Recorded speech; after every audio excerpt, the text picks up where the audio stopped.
Déjà, merci à toutes et à tous d'être présents pour cette introduction au numérique responsable à destination des réparateurs de Bretagne.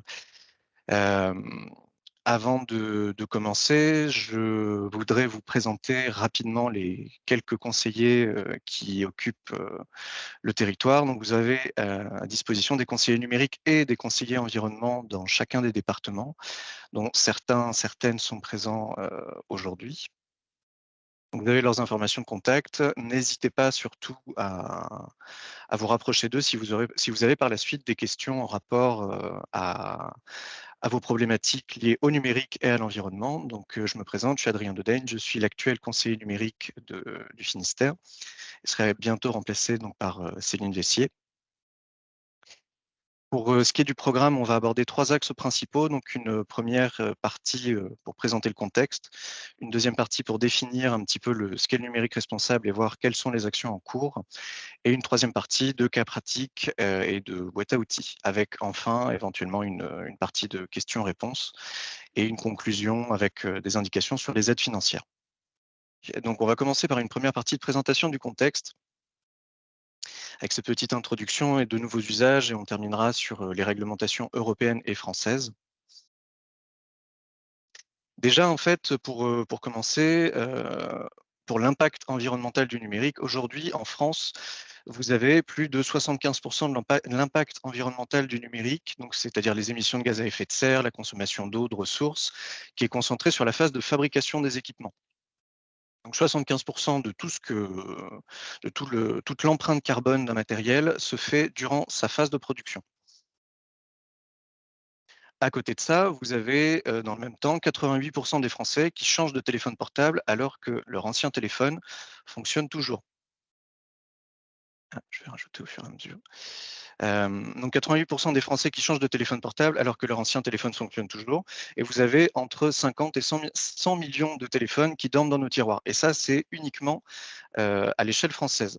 Sachant qu'il faut pas moins de 70 matériaux différents, dont une cinquantaine de métaux, pour fabriquer un smartphone. Déjà, rien qu'avec ces premiers éléments-là, on voit un petit peu l'absurdité absolue de l'obsolescence programmée, sachant que en plus de ça, aujourd'hui, vous avez dans le flux de déchets d'équipements électriques et électroniques qui augmente de 2 par an tous les ans en Europe, moins de 40 de ces déchets qui sont recyclés au sein de l'Union européenne. Sous-entendu, ça génère une importante pollution qu'on exporte loin des yeux et qui vient s'ajouter à des coûts écologiques cachés, rattachés au numérique. Donc, parmi ces coûts écologiques cachés, vous avez le nombre d'appareils qui sont aujourd'hui en circulation dans le monde. Il y en a 9 milliards, donc ce sont des chiffres de l'ADEME. Ce nombre d'appareils contient le nombre d'ordinateurs, de smartphones, d'objets connectés, etc. On estime que 70 à 90 des déchets d'équipements électriques ne suivent pas des filières de recyclage réglementées. Sous-entendu, continuer avec de la production de matériel qui ne servent que durant un temps et qu'on remplace instantanément n'a aucun sens écologique à très court terme. Vous avez donc, parmi les quantités de produits chimiques nécessaires à la fabrication d'un ordinateur, besoin de 22 kg de produits chimiques, auxquels s'ajoutent 240 kg de combustible et plus d'une tonne 5 d'eau. On peut en fait considérer les trajets que seront parcourus par les matériels, l'énergie qui sera nécessaire à leur fabrication et l'eau qui sera utilisée dans le processus industriel. Donc, le simple fait de fabriquer un ordinateur prend une quantité énorme de ressources. Et des ordinateurs qui, au final, ne servent qu'en moyenne que 4 ans. Entre 1985 et 2015, la durée de vie d'un ordinateur a été divisée par 3. Donc, on est passé de 11 ans à 4 ans. Là encore, pour des causes d'obsolescence programmée et de changement d'habitude des consommateurs. Vous avez aujourd'hui dans le monde plus de 60 de la bande passante d'Internet qui est utilisée pour du streaming vidéo. Sur ces 60 vous en avez 15 qui sont uniquement dédiés à Netflix. Pour la part des émissions de gaz à effet de serre que représente aujourd'hui Internet, alors normalement ça devrait s'afficher. si vous avez l'occasion de répondre à ce petit sondage. Laissez 2 secondes et voir un petit peu les résultats. À votre avis, quelle est la part d'internet dans les émissions de gaz à effet de serre?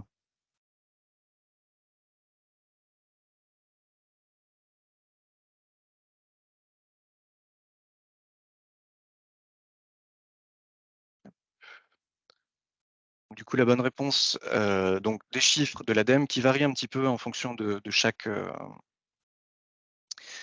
institut, mais la part d'internet dans les émissions de gaz à effet de serre représente aujourd'hui entre 3 et 4 des émissions totales, et ça représente 2,5 en France. Ce sont donc des chiffres, assez conséquents. Par rapport à l'installation de nouveaux usages, vous avez aujourd'hui donc sur, 10 internautes, 9 qui, instantanément, à partir du moment où ils vont aller rechercher des informations sur un produit, un service ou un professionnel, 9 personnes sur 10 vont instantanément aller rechercher de l'information sur internet. Vous avez aussi, parmi ces internautes, près de 9 personnes sur 10 qui utilisent le moteur de recherche de Google. Alors en pratique, en France, on serait plutôt à 93, et il y a des variations, des petits changements en fonction de la plateforme, en fonction du moteur de recherche.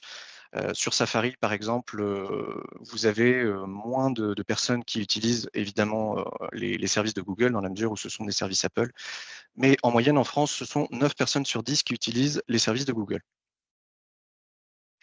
Vous avez aussi en France, donc ce sont des chiffres de 2020 qui fluctuent un petit peu, mais 67 de la population qui utilise de manière régulière les réseaux sociaux. Donc que ce soit, Facebook, Instagram, YouTube, WhatsApp, peu importe. 67 de la population aujourd'hui en France utilise de manière régulière des réseaux sociaux. Donc tout ça, ça s'inclut dans de nouveaux usages, de nouveaux modes de consommation. Dans ces nouveaux modes de consommation, vous avez notamment aujourd'hui, un pourcentage grandissant de consommateurs qui aimeraient en fait pouvoir consommer en click and collect des produits proposés par leur commerce de proximité. Sous-entendu, vous pourriez avoir la possibilité d'acheter, auprès de votre épicier du coin, et 10 minutes plus tard, aller récupérer votre paquet en click and collect. Aujourd'hui, ce sont 73 des internautes qui aimeraient avoir accès à ce genre de service. Et tous ces nouveaux modes de consommation, tous ces nouveaux usages sont en train d'être encadrés, de façon de plus en plus précise par l'Union européenne et par, la France avec des lois nationales, au sein de réglementations, innovantes et qui se veulent, précurseurs en termes de protection des droits des consommateurs et de respect de respect de la concurrence. Vous avez en gros 4 textes majeurs au sein de l'Union européenne, donc je n'en présenterai que 2 dans le cadre de ce webinaire. Je vous laisserai aller voir par la suite sur le support qui vous sera accessible. Tous les détails supplémentaires seront disponibles. Donc pour ce qui est du pacte vert pour l'Europe, c'est un ensemble de programmes où l'Union européenne va favoriser en fait des entreprises qui opèrent au sein de l'Union afin de lutter contre la concurrence des entreprises étrangères. Ça comportera des programmes d'aide aux TPME, des programmes de protection des consommateurs et des programmes, visant à instaurer une concurrence loyale, heu, tout en combattant l'obsolescence programmée, en développant aussi des technologies plus propres, et ça permettra de relier la transition verte dans laquelle s'est actuellement engagée, l'Europe avec la transition numérique qui est actuellement en cours au niveau mondial. Avec donc pour but, celui de faire de l'Europe le premier continent européen neutre en carbone d'ici 2050. Et dans le volet numérique de ce pacte vert européen, nous avons donc le Digital Europe Programme qui présente des objectifs et des thématiques spécifiques au domaine du numérique, qui vise à accélérer la reprise économique, notamment après la Covid.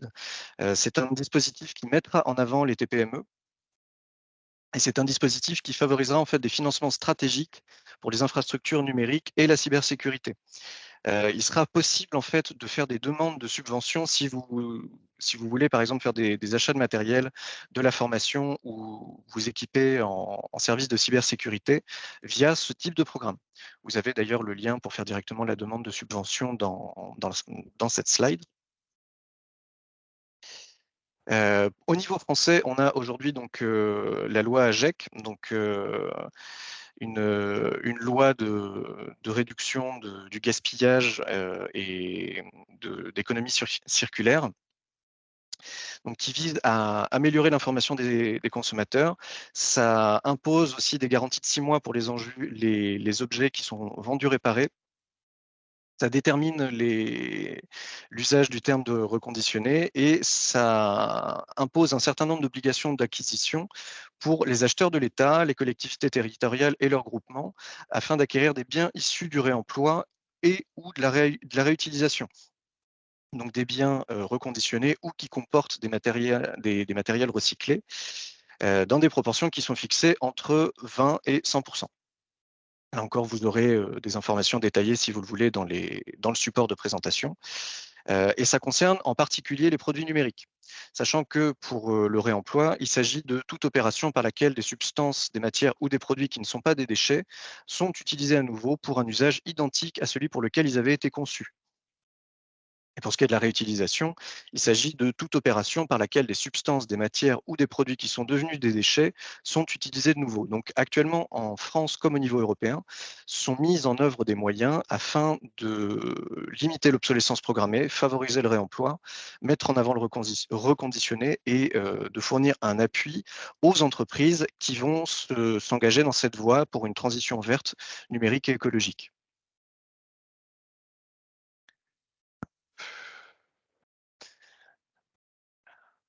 Donc on a ensuite la loi REEN. Alors, je vois que donc la loi REEN, c'est pareil, visera à limiter le renouvellement des appareils numériques. Ça visera à favoriser des usages numériques qui seront écologiquement vertueux. Alors,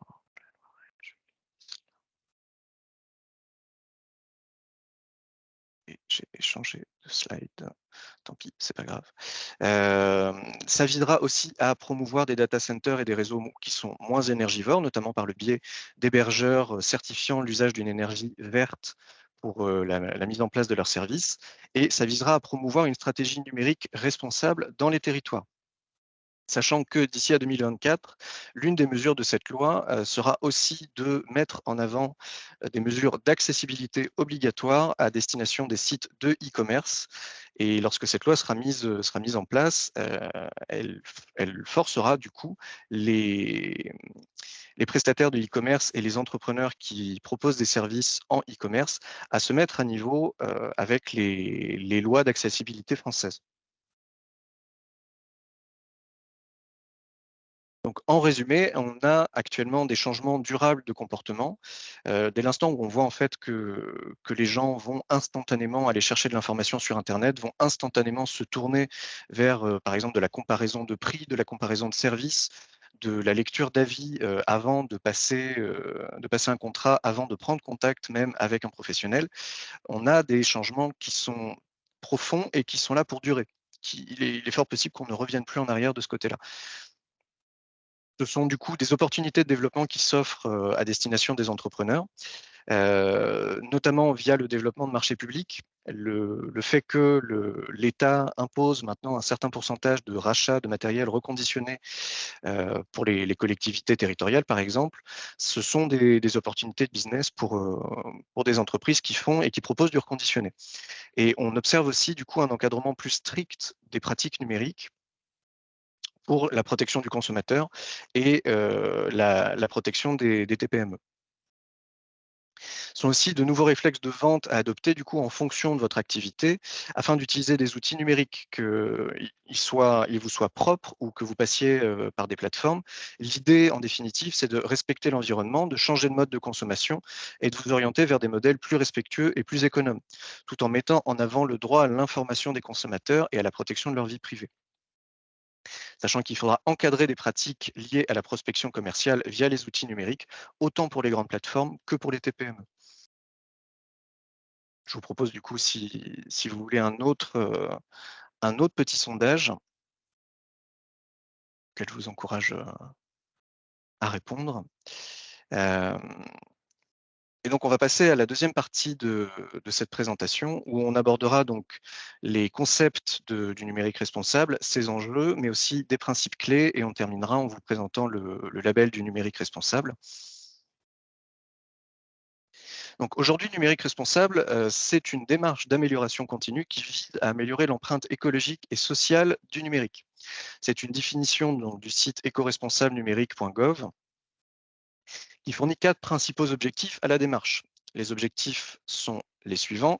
Il s'agit de réduire l'impact environnemental, améliorer l'impact social, provoquer des effets de levier économiques, financiers et favoriser l'innovation. Le site de la CCI, par contre, insiste un petit peu plus sur la réduction de l'empreinte carbone qui est liée au numérique, en recommandant l'usage de technologies couplées à une attitude autonome et spontanée. Sous-entendu, dans l'immédiat, nous sommes dans une démarche qui est volontaire et spontanée de la part des entrepreneurs, afin de mettre en place des solutions qui visent à réduire votre empreinte carbone. Donc, l'idée, en fait, à travers les enjeux du numérique, ça va être de protéger les consommateurs et les droits fondamentaux qu'ils ont en ligne. Il s'agira aussi de mettre en place des cadres solides pour la transparence des plateformes en ligne et afin d'être plus clair aussi en ce qui concerne leurs responsabilités. On pense notamment à la CNIL qui a épinglé de nombreux grands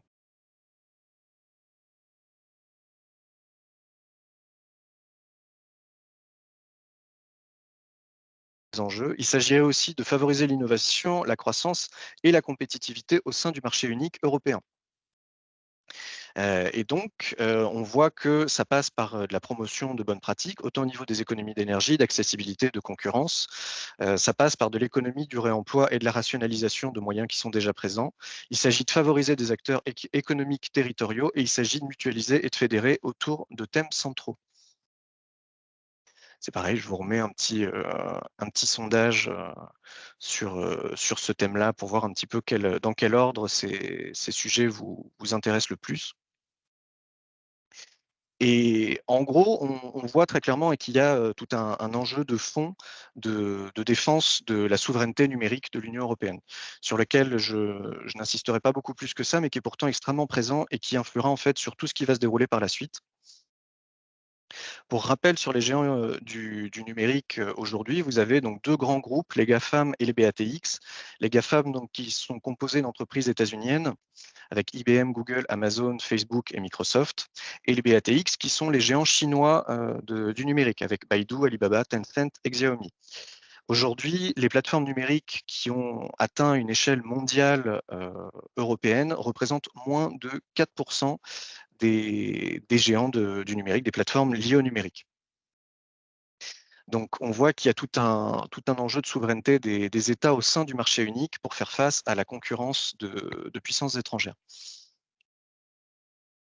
Donc, on a un certain nombre de principes clés vis-à-vis du numérique responsable qu'il s'agit de prendre en compte au moment où vous élaborez un projet numérique ou un projet web. Et il s'agit en fait du coup dès le début de définir les aspects de votre projet.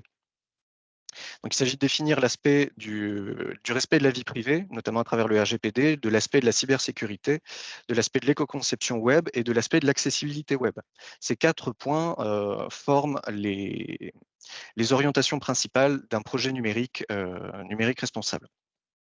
Parenthèse rapide sur le RGPD, en insistant quand même rapidement sur le fait que le respect de ces règles est en train de devenir obligatoire pour toutes les entreprises qui gèrent des données personnelles et qu'en cas de non-respect ou de violation de cette réglementation, la CNIL peut infliger des sanctions sous forme notamment d'amendes qui représentent un pourcentage du chiffre d'affaires total à l'année.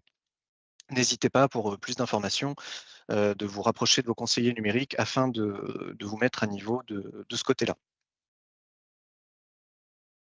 Donc ensuite, pour ce qui est de la cybersécurité, l'aspect de la cybersécurité, c'est pareil, j'irai assez rapidement dessus, mais il y a quand même quelques points qui sont importants à rappeler, notamment le fait que 2 tiers des entreprises ont été victimes d'au moins une tentative de fraude,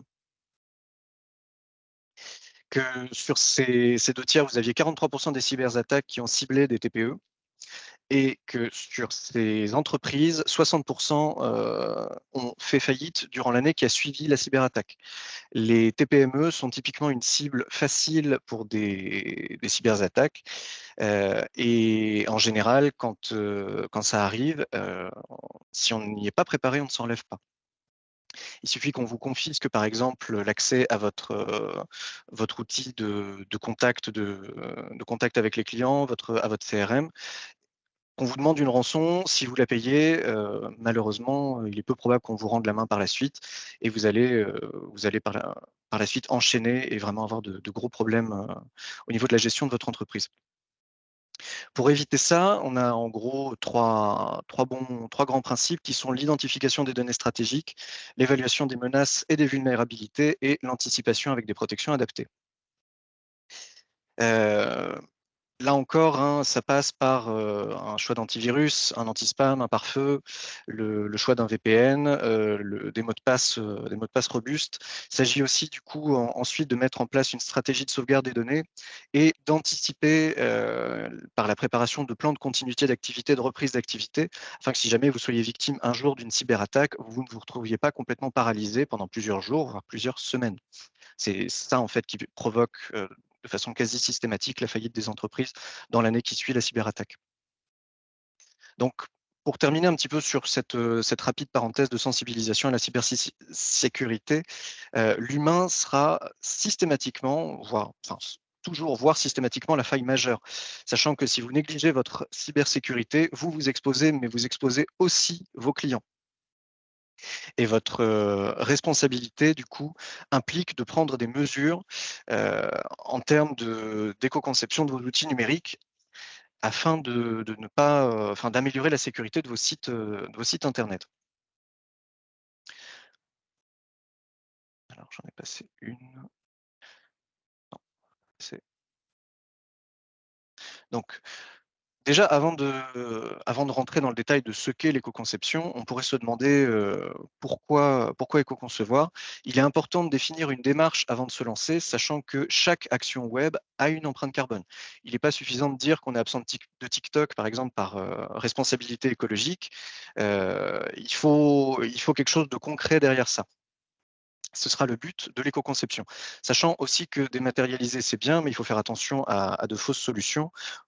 À titre de comparaison rapide, un ticket de caisse imprimé, c'est 2 grammes de CO2 et 5 centilitres d'eau. Un ticket numérique, c'est 5 grammes de CO2 pour 2 centilitres d'eau. Sous-entendu, communiquer sur de la dématérialisation, ce sera une bonne chose dès l'instant où vous aurez fait attention à éviter le greenwashing. Et pour ça, il faut insister sur votre démarche avant de vous lancer. Donc,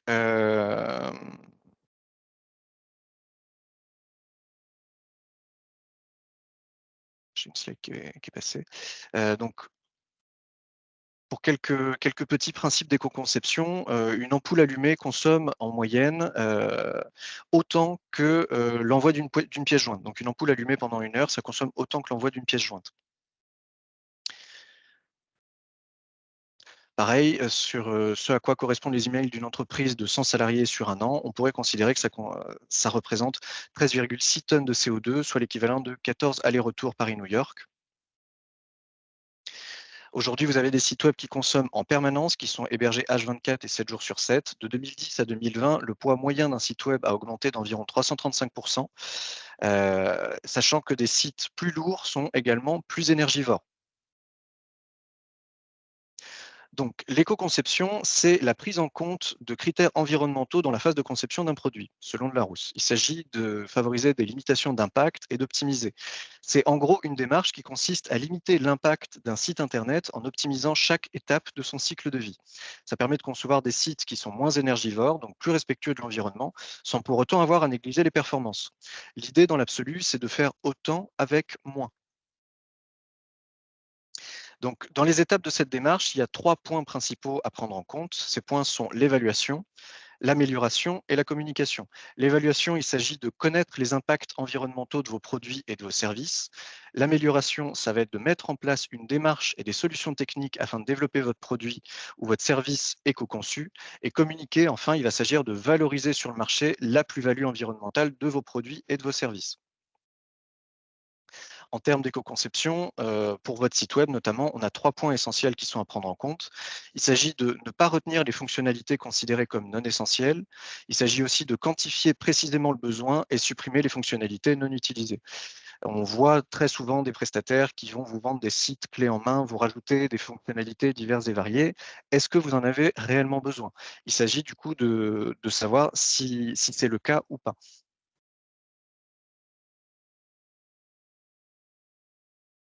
Sachant que, l'éco-conception n'est pas juste, le fait de mettre en avant des valeurs, environnementales et écologiques. Il s'agit aussi d'améliorer plusieurs choses sur votre site internet.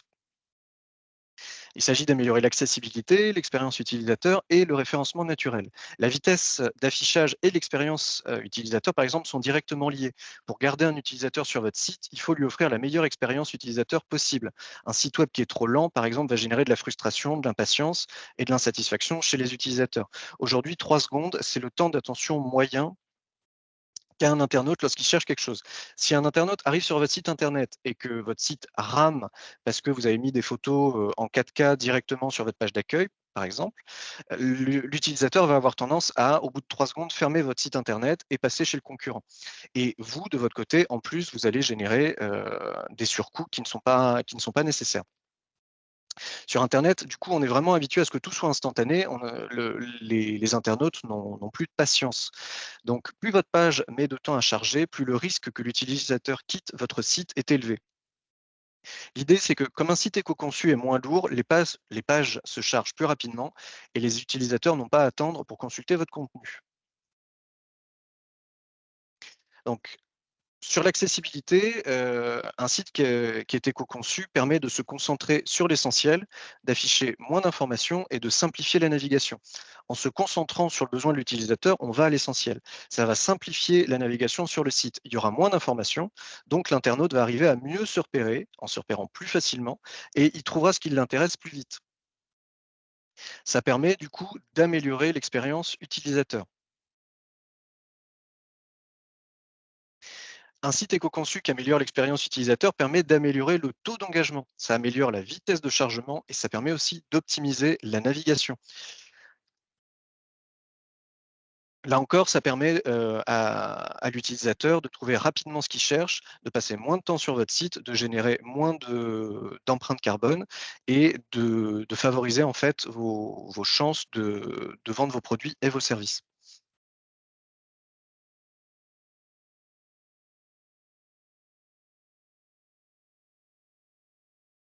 Par les algorithmes, ça génère une mise en lien efficace entre la requête et le contenu sur les moteurs de recherche et de nouveau, ça valorise l'expérience client. En gros, on vient de le voir, hein, un site éco-conçu, c'est beaucoup plus rapide. Comme c'est plus rapide à charger, ça plaît à l'algorithme de Google. La vitesse de chargement d'un site, c'est l'un des critères en fait qui est pris en compte par le moteur de recherche. Alors pas que Google, hein, aussi par les autres, mais dans la mesure où on a vu dès le début que c'était le moteur de recherche principal et que c'est celui qui attire le plus d'utilisateurs, il vaut mieux, faire en sorte que ce soit l'algorithme auquel on corresponde le mieux. L'éco-conception, convient parfaitement à cette démarche. Lorsqu'un site est trop lent, les utilisateurs ne restent pas, Google, du coup, le remarque et ne vous fera pas remonter autant dans les résultats de recherche qu'un site qui sera plus rapide et où les utilisateurs passeront moins de temps en trouvant plus facilement ce qu'ils veulent. Donc, l'objectif de Google, c'est de répondre le mieux possible à la recherche des internautes, tout en offrant une bonne expérience utilisateur.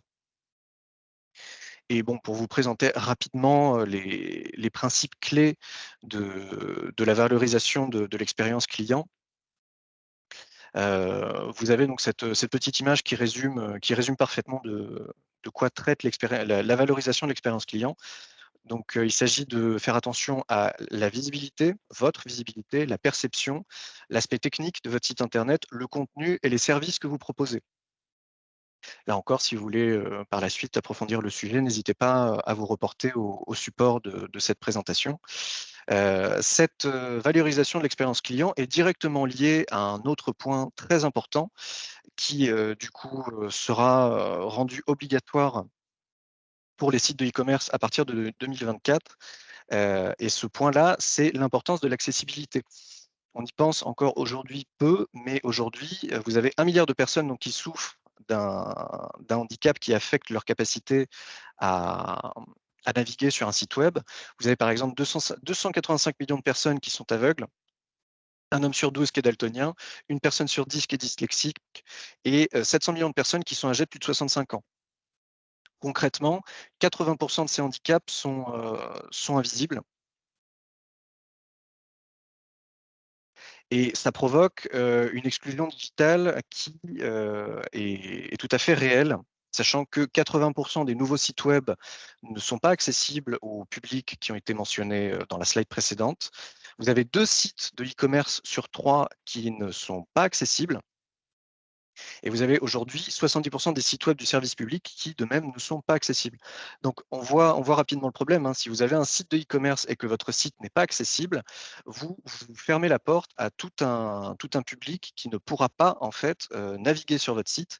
Si vous avez, par exemple, une personne aveugle, le fait de ne pas avoir rajouté de balises HTML sur votre site, de ne pas avoir rajouté de métadescription, de ne pas avoir rajouté de description pour vos images et que votre site comporte une majorité de visuels, une majorité d'images, cette personne ne pourra tout simplement pas naviguer sur votre site, même si vous lui proposez des produits qui pourraient correspondre à ses besoins.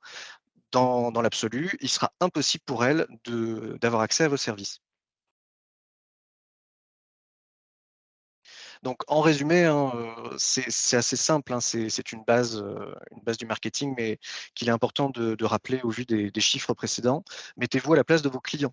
Pensez à la façon dont sont présentés vos produits, vos services. Posez-vous la question de l'optimisation de votre site, de sa facilité d'accès, mais aussi du déroulement de la navigation. Quelle est l'expérience client que vos clients, que vos prospects ont sur votre site internet? Sachant que l'accessibilité, du coup, est un enjeu stratégique pour l'entreprise dans la mesure où ça contribue à améliorer votre image de marque. Ça permet de vous mettre en conformité aux obligations légales et ce sont des opportunités de vente et des nouveaux prospects potentiels pour votre activité professionnelle. Donc pour rebondir un petit peu là-dessus, vous pouvez en plus, vous intéresser à des labels. Alors aujourd'hui, bon, il y a d'autres labels un petit peu secondaires, mais j'ai choisi de me concentrer sur, le leader, actuel des labels de numérique responsable, qui est, donc, conçu par, l'Institut du numérique responsable, donc en partenariat avec le ministère de la Transition écologique et solidaire, l'ADEME et le WWF. Donc c'est un label qui comprend 5 axes principaux avec 14 principes d'action. Je les détaillerai pas, j'irai pas dans le détail là-dessus, mais ils sont disponibles, sur le support de présentation. Et vous avez donc 2 niveaux, de vous avez 2 niveaux de label, donc avec une version qui est exprès pour les entreprises. L'autre version étant plus à destination des institutions publiques et des associations. Et donc pour ce qui est de la version entreprise, heu, il s'agit donc, d'avoir, enfin il s'agit d'une démarche accessible, le fait de souscrire au label du numérique responsable. Il s'agit de réduire l'impact du numérique, il s'agit de vous différencier, il s'agit aussi d'anticiper les réglementations et il s'agira de développer une politique d'achat responsable. Sachant que du coup, hein, j'insiste là-dessus, hein, mais si des, des institutions publiques sont obligées à développer une politique d'achat responsable et souscrivent au label du numérique responsable, ce sont des prospects potentiels pour ceux qui font du réemploi. Donc, vous savez, donc dans les 5 axes, 2 axes que je vais détailler rapidement ici. Vous avez donc, un axe qui se concentre sur les démarches transversales, où il va s'agir du coup de développer une démarche d'achat responsable, donc en favorisant le matériel reconditionné, la location, pardon, les écolabels. Il s'agit aussi de maîtriser l'utilisation des équipements en rationalisant et en optimisant et de maîtriser la fin de vie des équipements.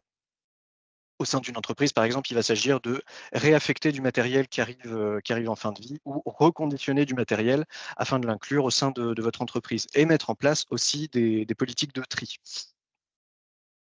Donc, ces politiques d'achat responsable seront détaillées dans le support. Il s'agira aussi d'intégrer du coup des clauses sociales et environnementales dans vos appels d'offres et dans vos contrats, de promouvoir des achats responsables dans votre chaîne de valeur. Et il va s'agir aussi de maîtriser l'utilisation des équipements en dimensionnant vos achats par rapport à vos besoins, en faisant une affectation optimale des équipements.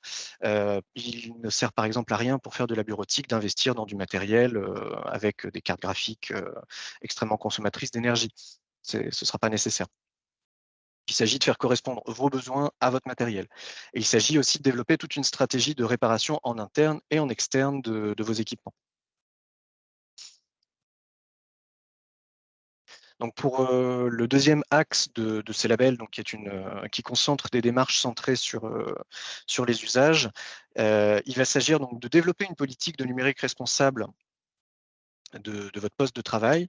En gros, ça va systématiquement tourner autour d'information et de sensibilisation des utilisateurs sur les impacts du poste de travail et les bonnes pratiques. Il s'agira de faire émerger des bonnes pratiques numériques responsables liées au poste de travail et de développer une gestion responsable du poste de travail sur l'ensemble des cycles de vie. Sous-entendu en interne, informer, sensibiliser, développer aussi une politique numérique responsable de téléphonie en insistant sur les bonnes pratiques, la gestion des cycles de vie. Donc pour tout ce qui va être réemploi de smartphones, par exemple, éviter de les changer tous les 2 ans aussi, entre autres. Peut-être favoriser du matériel reconditionné qui correspond à l'usage que vous en avez. Et tout ça encore, ça va permettre de faire émerger des bonnes pratiques de numérique responsable, donc qui seront liées à la téléphonie, vis-à-vis de vos collaborateurs et avec du partage en interne. Heu et pour, ce qui est des impressions, on voit bien que, de plus en plus, le fait d'imprimer, instantanément un mail en entreprise est une pratique qui est à bannir. Là aussi, ça passe par de la responsabilisation, de l'information, de la sensibilisation sur les impacts environnementaux de ce genre de pratiques, afin d'en proposer de nouvelles, donc qui soient plus responsables et avec une empreinte carbone moins lourde. Et là encore, ça passe par du partage auprès de vos collaborateurs et en interne. Donc tout ça, ce sont des axes qui sont à mettre en avant pour obtenir ce label de numérique responsable. Donc ensuite, pour ce qui est de certaines bonnes pratiques, on pourrait prendre l'exemple de la charte verte numérique qui a été signée par la métropole de Rennes, qui, de façon assez synthétique, montre l'exemple afin de promouvoir un usage judicieux des technologies de l'information et de la communication, qui vise aussi à mettre en avant de la durabilité inclusive et de la promotion de la cohésion sociale. Sachant que, pour ce qui est de la durabilité inclusive, avoir des matériels qui tombent en panne, au bout de 2 ans, auprès de populations qui n'ont pas forcément les moyens de changer de terminaux, à une telle fréquence, ce sont des problèmes à moyen terme qu'il s'agit de régler, qu'il s'agit d'anticiper. D'où l'importance aussi du coup du réseau réparateur sur laquelle on va pas tarder, à venir et il s'agit du coup de mettre en avant l'utilisation des technologies de l'information et de la communication pour atténuer les impacts du changement climatique. Là encore, c'est pareil, si vous voulez répondre à un petit questionnaire sur ce thème-là, n'hésitez pas. Je vous laisse quelques secondes.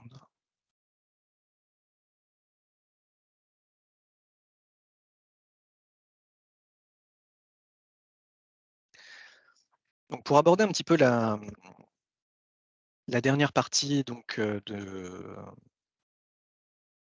de ce webinaire, on va voir une partie de boîte à outils suivie d'une partie d'exemples concrets donc de réparateurs. On mettra en avant tout au long les bénéfices et les avantages et on finira sur les différents programmes proposés par la CMA et les aides financières que vous pouvez avoir au sein des collectivités territoriales, au sein de l'Union européenne, au sein de l'ADEME entre autres. Pour ce qui est donc de la boîte à outils, je vais commencer par vous présenter donc ces trois plateformes-là, donc qui vous permettent de faire du transfert de fichiers éco-responsables, chacun avec ses subtilités et ses engagements. Hem, Dans l'absolu, on voit de plus en plus que l'envoi d'un mail avec une pièce jointe génère beaucoup plus d'empreinte carbone que le fait de partager un lien éphémère avec une durée de vie limitée. Sous-entendu, des outils comme, Clip, vous permettent de vous mettre à disposition un serveur afin d'envoyer vos fichiers, d'une nouvelle façon, d'une autre façon, qui donc Clip vous propose donc un partage de fichiers avec, un lien de téléchargement. Comme je vous disais, donc, l'idée, c'est d'avoir un délai d'expiration, de limiter le nombre de téléchargements, éventuellement d'avoir la possibilité de mettre des mots de passe sur vos liens, et ça engendre donc une consommation d'électricité plus faible. Donc là, parmi les informations que fournit Clip, un fichier d'1 MO consomme 6 grammes de CO2 en étant partagé de cette façon au lieu de 19 grammes avec, un envoi plus classique en pièces jointes. Ensuite, vous avez Smash, donc qui est un outil qui va se concentrer un petit peu plus sur de la RSE. Là encore, ça va être du transfert de fichiers en illimité, sécurisé et rapide. L'un des points intéressants, c'est que le stockage des fichiers français se fait en France. Sous-entendu, la consommation d'électricité est réduite. Votre fichier ne fait pas plusieurs fois le tour de la planète avant d'arriver auprès de son destinataire, comme ça peut être le cas, notamment avec l'envoi d'une pièce jointe. Et ça a une démarche RSE qui est assez intéressante dans la mesure où cette entreprise s'engage à réduire son empreinte carbone, à participer à réduire l'impact du numérique et garantit des conditions de travail en accord avec le droit français. Et c'est quelque chose qui fait partie donc aussi du numérique responsable et qui est un critère de choix intéressant, au moment du choix d'un prestataire. Et vous avez enfin un outil qui est assez connu, qui est très efficace, donc qui est l'outil fil vert, donc qui présente une consommation d'électricité verte en garantissant un certain pourcentage, donc hors nucléaire, notamment avec, de l'éolien. Là encore, ça permet de faire des économies d'énergie, et vous avez tout un côté de réduction d'impact et de contrôle du budget dans la mesure où avec fil vert, vous allez payer en fonction de ce que vous consommez. Donc vous avez des forfaits qui vous permettent d'acheter au fur et à mesure, des services sans avoir besoin de monopoliser de la puissance de calcul de la consommation électrique en permanence. Vous allez payer uniquement ce que vous allez consommer. Donc là encore, ce sont des débuts de pratiques vertueuses au sein de ce genre de prestataire. Donc, pour ce qui est de prestataires en lien avec ce qu'on vient de voir précédemment, vous avez aussi de nombreux hébergeurs aujourd'hui éco-responsables. Donc je vais vous présenter en gros dans l'ordre le leader donc qui est O2Switch avec, des alternatives, EX2 et Planet Hoster, et enfin ce qu'on pourrait considérer comme, l'offre qui insiste le plus sur l'aspect éthique. Donc O2Switch est aujourd'hui leader du marché des hébergeurs éco-responsables, dans la mesure où, ils garantissent un pourcentage d'énergie verte. Ils font en sorte d'avoir un cloud qui est hébergé au sein de l'Union européenne ou sur des plateformes en vous informant où sont stockées, localisées les données. Ils sont très transparents sur la façon dont ils travaillent, dont vos services, sont obtenus, et c'est une entreprise qui met en avant donc le 100 français, en vous offrant un certain nombre de produits et de services annexes avec une entreprise donc hébergée au sein de l'Union européenne. Donc ensuite, vous avez, l'hébergeur EX2 donc qui insiste plus sur le côté, éco-responsable, notamment avec, une, neutralité, carbone garantie, un hébergement, qui permet d'avoir une empreinte carbone nulle, de la plantation d'arbres, le fait de limiter de l'hébergement, de la puissance d'hébergement en fonction des besoins, en s'engageant aussi dans une démarche de RSE, de recyclage, de valorisation des déchets, et en vous fournissant un soutien adapté à vos besoins. Ensuite, vous avez, Planet Hoster, donc là aussi qui est un hébergeur assez intéressant dans la mesure où il vous propose un service complet, d'infogérance qui garantit une énergie, 100 verte, en provenance de centrales hydroélectriques, où ils s'engagent aussi à réduire leur consommation énergétique et où ils ont des engagements sociaux, où ils encouragent leurs employés à venir, au travail à vélo, ils favorisent le covoiturage, de nouvelles pratiques qui présentent, chacune leur intérêt. Avec, des centres de données donc, hébergés en Europe. Là encore, je suis revenu de façon ponctuelle, sur ce sujet-là, mais c'est extrêmement important de savoir où sont stockées vos données, qui y a accès. J'ai peu abordé le sujet, mais le Patriot Act américain permet, à partir du moment, donc aux législateurs, et à l'administration américaine, états-unienne, dès l'instant où des données sont stockées aux États-Unis, d'avoir la main dessus. Donc de savoir où sont stockées vos données, vous savez aussi qui y a accès et qui peut faire quoi avec. Et là encore, c'est une entreprise qui s'engage à réduire l'empreinte écologique de ses bureaux. Et enfin, vous avez une offre, qui est donc considérée comme une offre éthique 100% française, 100% hébergée en France avec des serveurs, exclusivement français, qui là encore insistent sur le respect du droit du travail, français, qui garantit le respect de la vie privée, qui sécurise la protection, qui sécurise et protège vos données et qui a un cloud qui est 100% souverain. Sous-entendu, l'intégralité des données, de votre serveur, l'intégralité des données que vous stockerez sur cette plateforme dans le cloud est stockée, en France. Ce qui est assez intéressant pour être signalé. Sachant que la norme ISO 27001 est aussi une norme de cybersécurité. On insiste régulièrement dans les modules qu'on présente à destination de nos apprenants, mais le choix d'un hébergeur est extrêmement important et le choix d'un hébergeur low cost est quelque chose à fuir le plus possible, notamment pour des raisons de cybersécurité. Donc pour terminer sur cet hébergeur-là, donc ils garantissent une énergie 100% renouvelable, des data centers climatisés avec de l'air extérieur filtré, un engagement sur une utilisation de 15 ans, d'une durée de 15 ans pour leurs serveurs, et une compensation CO2 de 200%. Sachant qu'aujourd'hui, la neutralité carbone, c'est bien, le fait de compenser à 200%, c'est mieux. Donc ensuite, quelques petits outils, sur lesquels j'insisterai assez peu, mais qu'il est toujours bon d'avoir sous la main en cas de besoin. Vous avez des outils comme Castor qui vous permet de faire un audit d'éco-conception pour votre site web. Il vous suffit de rentrer l'IRL de votre site web et de prendre compte par la suite des résultats de l'audit afin de voir un petit peu ce que vous pourriez améliorer. Hem, Sachant que Castor est l'outil d'une entreprise de communication digitale qui a le niveau 2 du label de l'INR. Donc c'est un outil qui est mis gratuitement à disposition. Vous avez aussi possibilité, de participer à des fresques du numérique. Donc les fresques du numérique sont des ateliers donc ludiques et collaboratifs de moins d'une dizaine de participants qui s'appuient sur un jeu de cartes. Donc, chaque carte,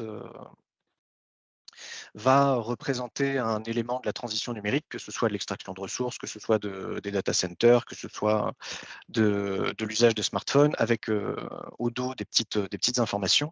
Et l'idée, ça va être de positionner ces cartes sur une grande feuille pour avoir un petit peu une idée de l'extraction d'une ressource à tout le chemin qu'elle parcourt, aux étapes de transformation qu'elle subit jusqu'à la commercialisation du produit fini et les cycles de fin de vie. Ça permet de sensibiliser, de former les participants aux enjeux environnementaux du numérique.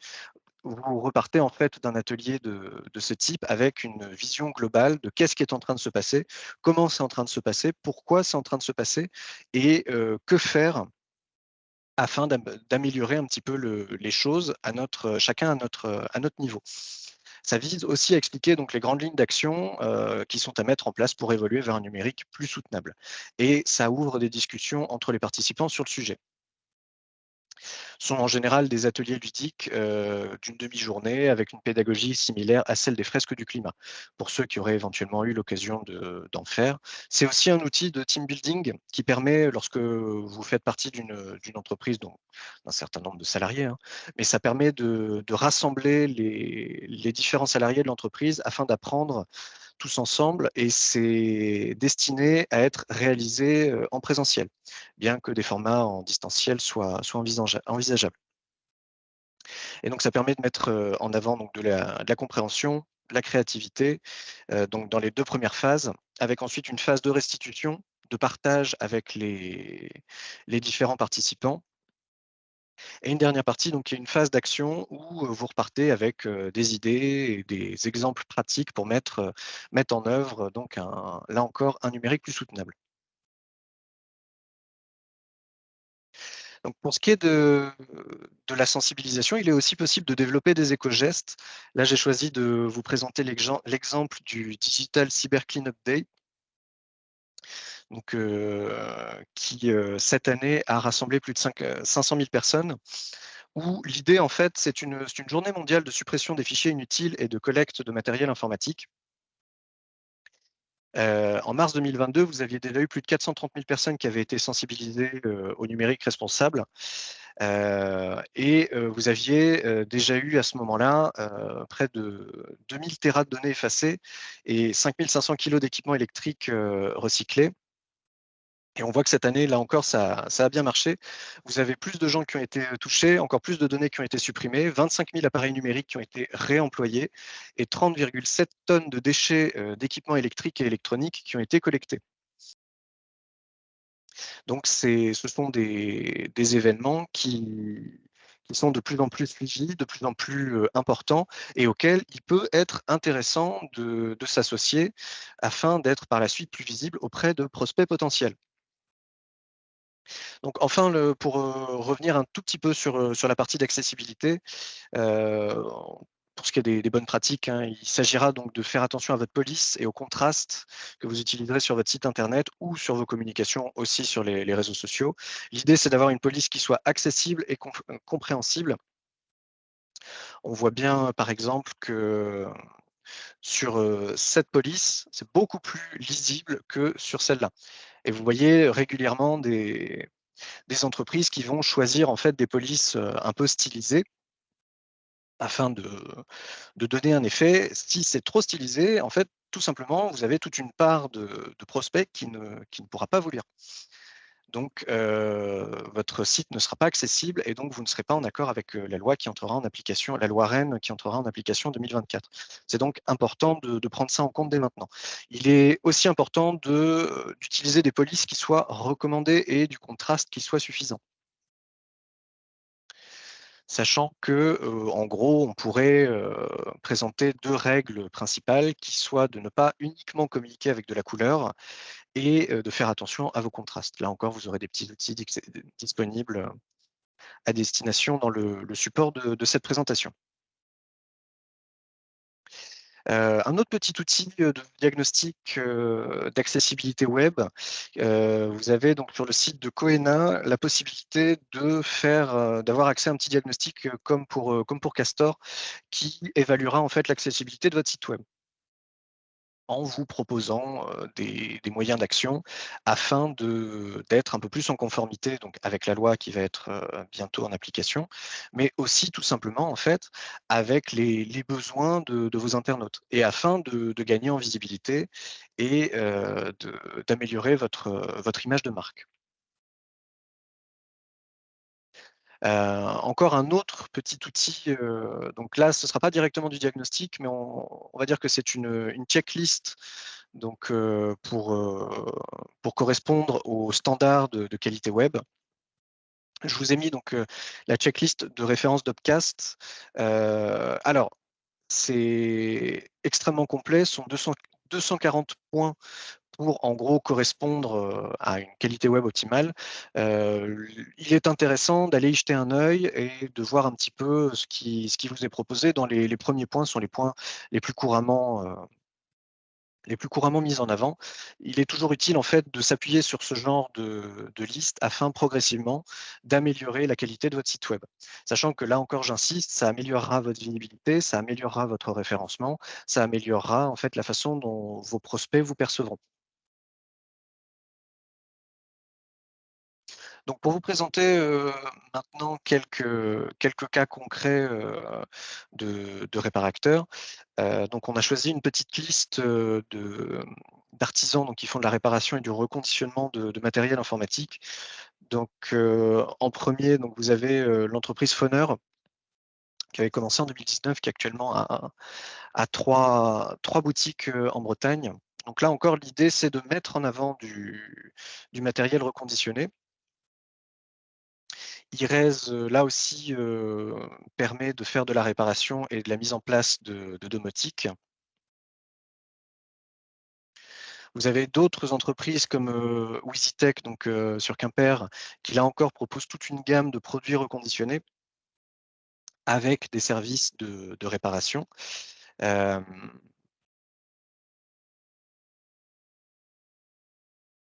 vous avez des services comme, ceux de Souninfo qui mettent en avant un petit peu le fait qu'ils soient acteurs de l'économie circulaire.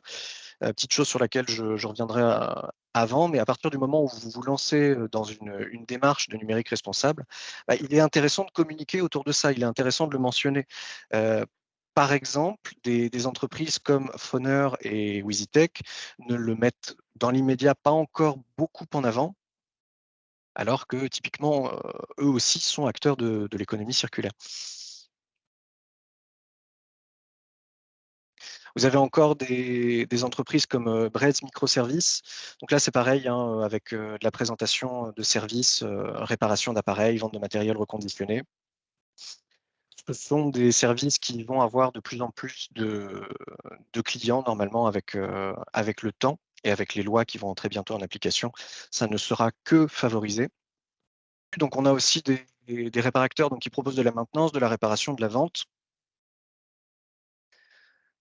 Et bon voilà pour vous présenter rapidement, un exemple de site qui est hébergé chez O2Switch. Donc pour, insister un petit peu sur ça et je regarde juste où est-ce qu'on est dans la présentation pour voir pour la question. Bah, on arrive à la question juste après. L'idée en fait, ça va je vais insister là-dessus, hein, ça va être de mettre en avant vos valeurs et vos engagements. Si vous investissez du temps et de l'argent dans une démarche de numérique responsable, il est important que ça figure en bonne place, aux yeux des visiteurs sur votre site internet. D'où l'importance de définir une promesse marketing. La promesse marketing, ce sera l'image mentale que se feront vos clients, en pensant à votre entreprise, en définissant un positionnement. Voilà, en fait, c'était ça. Et il s'agira de mettre ces éléments en avant dans votre communication. Juste, on vous a mis des petites informations pratiques, justement par rapport à tout ce qu'Adrien a pu vous présenter. Donc, si vous souhaitez éco-concevoir votre site internet, des aides financières existent, notamment dans vos EPCI, donc au niveau de vos communautés de communes ou de vos communautés d'agglomération selon le territoire sur lequel vous résidez. Donc, il faut vous rapprocher de votre communauté de communes puisque le pass commerce et artisanat peut être décliné avec un volet numérique. Et à ce moment-là, vous pouvez être aidé financièrement pour faire un nouveau site internet et du coup, profiter de cette occasion-là pour l'éco-concevoir. Donc là, voilà, se rapprocher aussi de la CMA, hein. Les conseillers numériques ou environnement peuvent tout à fait vous dire si le dispositif existe sur votre commune, puisque ça fonctionne commune par commune, et même quartier par quartier. Donc, il faut avoir une analyse assez fine. Si vous souhaitez obtenir le label numérique responsable, qu'Adrien vous a présenté également, des aides financières existent également. Ce sont des aides de l'ADEME. Ça s'appelle les aides tremplin. Ça va jusqu'à 3 000 € d'aide pour obtenir le label. Donc là, la même chose, les conseillers numériques ou les conseillers environnement de la CMA peuvent vous accompagner sur ce sujet-là. Et si vous souhaitez proposer à des collectivités publiques vos produits reconditionnés, donc si vous êtes réparateur de matériel, mais aussi que vous revendez ensuite des produits reconditionnés, comme l'a dit Adrien, avec la loi anti-gaspillage et économie circulaire, vous pouvez, enfin les collectivités publiques doivent désormais acheter toute une partie de leur parc en reconditionné. Donc, mais pour cela, vous, de votre côté, ça vous oblige à répondre à des marchés publics généralement. Donc, à la CMA, on propose des formations sur ce sujet-là. Décrocher un marché public, c'est une formation de 2 jours où il y a une formation aussi répondre au marché public en ligne, qui est une formation d'une journée. Donc, la même chose, n'hésitez pas à vous rapprocher de nous. Et puis, vous avez le lien artibretagne-formation.bzh sur le diaporama qui vous permettra de trouver toutes les informations pratiques sur ces formations. Voilà, et puis n'hésitez pas à vous rapprocher de nous si vous avez besoin d'un accompagnement sur ce sujet du numérique responsable. Donc pour vous dire qu'à la Chambre des métiers, on propose différentes actions. Vous connaissez le dispositif réparateur puisque vous l'êtes. Il y a d'autres dispositifs et notamment le dispositif Éco-défi, qui est un dispositif où le numérique responsable est présent à travers plusieurs actions qu'on vous a entourées là sur cette petite diapo. Mais n'hésitez pas aussi à vous rapprocher de nous. Le but, c'est de faire un état des lieux de vos pratiques. Vous vous engagez ensuite sur des défis et on revient vous voir dans votre entreprise pour voir les défis que vous avez mis en place. Et ensuite, vous obtenez un label suite à ça, avec une petite cérémonie aussi de mise en avant de votre entreprise labellisée. Voilà. Je ne sais pas si vous avez des questions pour Adrien ou pour moi-même sur les aides financières disponibles et les accompagnements.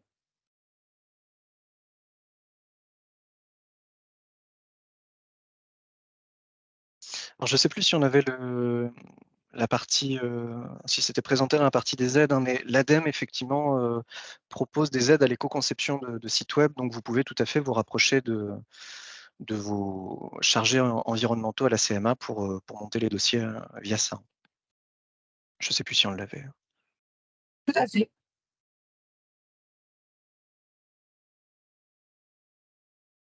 Bah, s'il n'y a pas de questions, je vous propose de conclure ce webinaire. Adrien, je te laisse le mot de la Ouais, fin. ça marche. Eh ben, écoutez, merci beaucoup d'avoir assisté jusqu'au bout au webinaire.